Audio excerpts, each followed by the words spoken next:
செய்திக் கதம்பம்.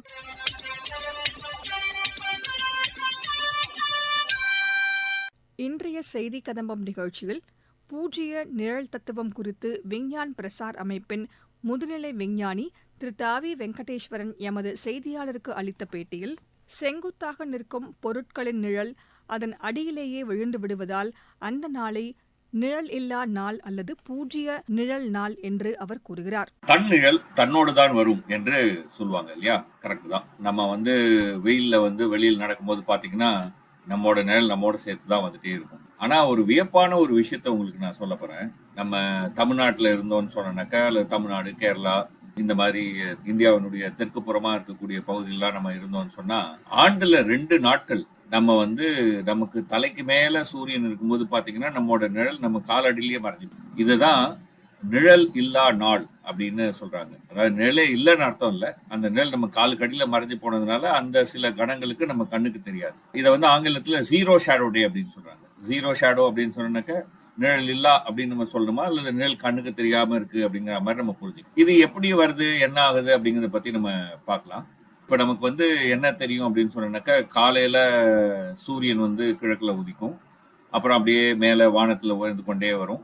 உயர்ந்து கொண்டே வரக்கூடிய சூரியன் தலைக்கு மேல அதுக்கப்புறம் மேற்க போய் மறையும் அப்படிங்கிறது நமக்கு எல்லாம் இருக்கக்கூடிய ஒரு பொதுவான ஒரு கருத்து.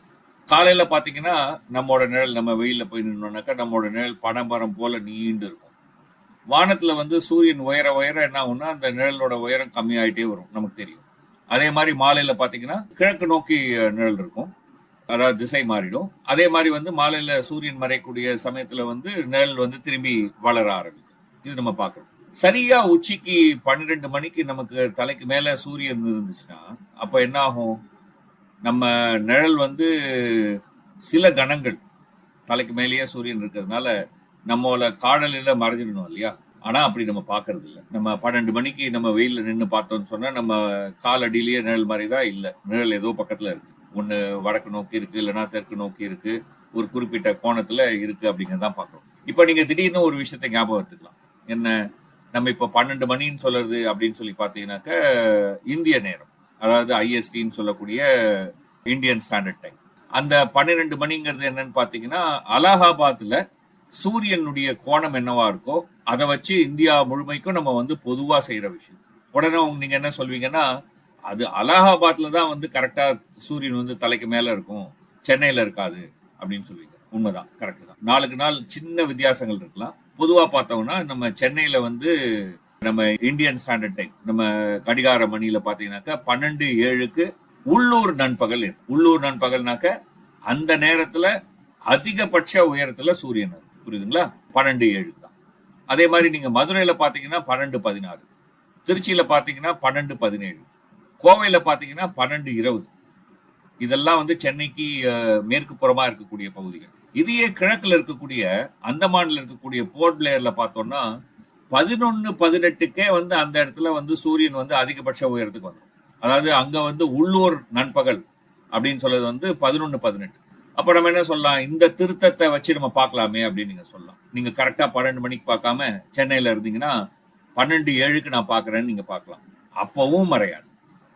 ஏன் அப்படின்னு பாத்தீங்கன்னா, எல்லா நாளும் சூரியன் நேரு கிழக்குல உதிக்கிறது.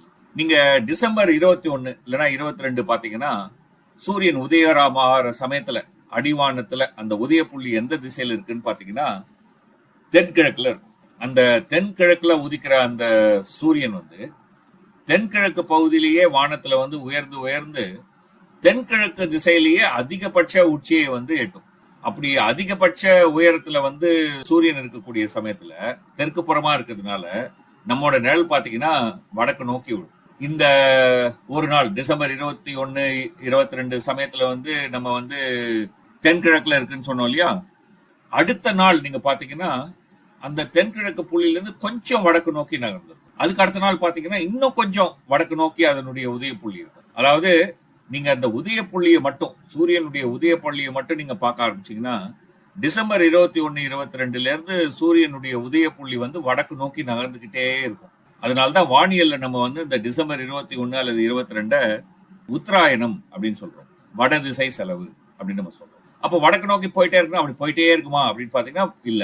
அப்புறம் நீங்க வந்து பாத்தீங்கன்னாக்க வரக்கூடிய ஜூன் 20ஆம் தேதி பாத்தீங்கன்னா அதிகபட்ச வடகிழக்குக்கு போயிடும் உதயப்புள்ளி.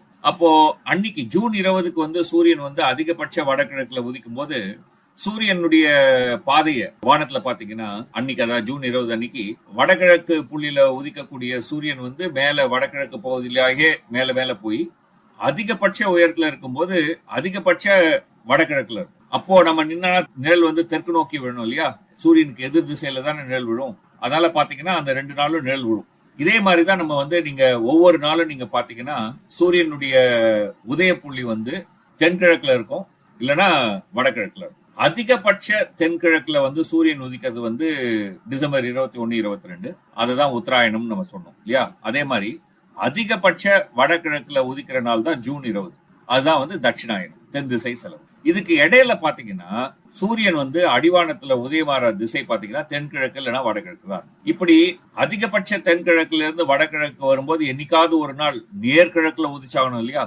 அதே மாதிரி வந்து வடகிழக்குல இருந்து உதிக்கக்கூடிய சூரியன் வந்து அடுத்தடுத்த நாட்கள் தெற்கு பக்கமா நகர்ந்து அதிகபட்ச தென்கிழக்குக்கு போகக்கூடிய அந்த இதுல வந்து ஒரு நாள் வந்து அகைன் சூரியன் வந்து நேர்கிழக்குல உதிக்கணும் இல்லையா.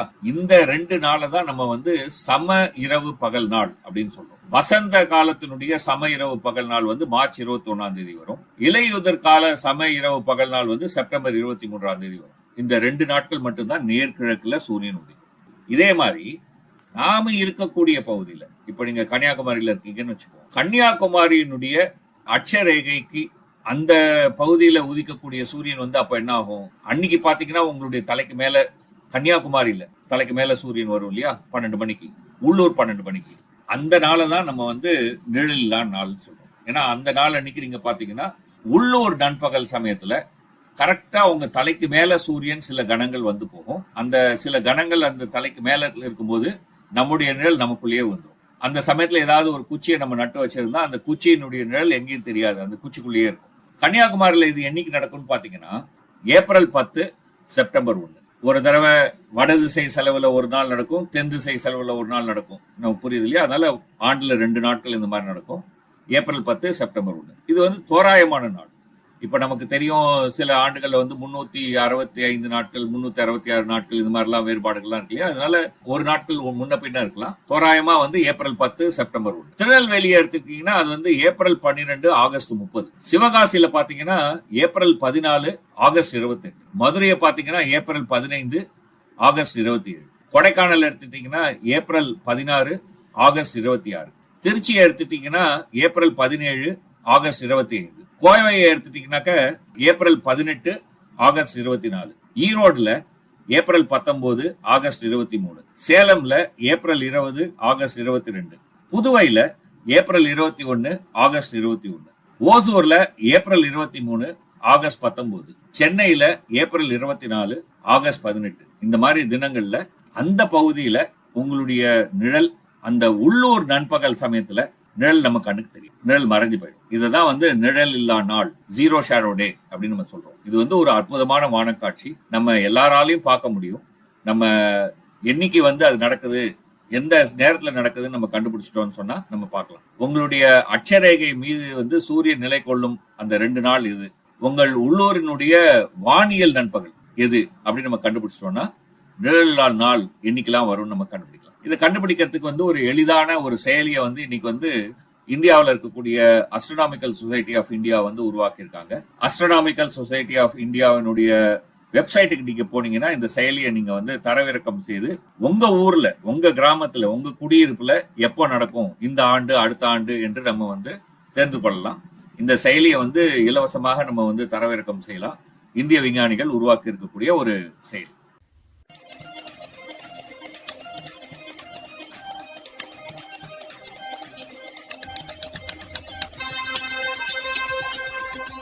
இத்துடன் இன்றைய செய்திக் கதம்பம் நிறைவு பெறுகிறது.